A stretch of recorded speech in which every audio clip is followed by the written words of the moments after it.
महाराष्ट्रात पेट्रोल आणि डिझेलच्या वाढत्या दरामुळे सामान्य नागरिकांचे बजेट कोलमडले आहे.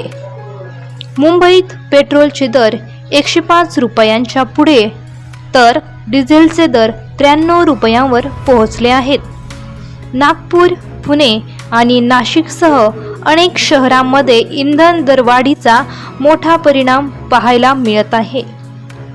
इंधन महागल्याने वाहतूक खर्च वाढू लागला असून भाजीपाला आणि अन्नधान्याच्या किमती वाढण्याची शक्यता व्यक्त केली जात आहे.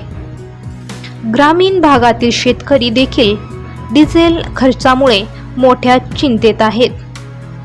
अनेक पेट्रोल पंपांवर वाहनांच्या लांब रांगा दिसून आल्या आहेत.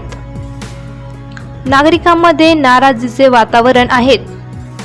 काही वाहन चालकांनी वाढत्या खर्चामुळे अनावश्यक प्रवास टाळण्यास सुरुवात केली आहे.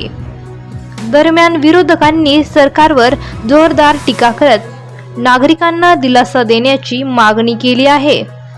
सरकारकडून मात्र लवकरच परिस्थिती नियंत्रणात आणण्याचे आश्वासन देण्यात आले आहे.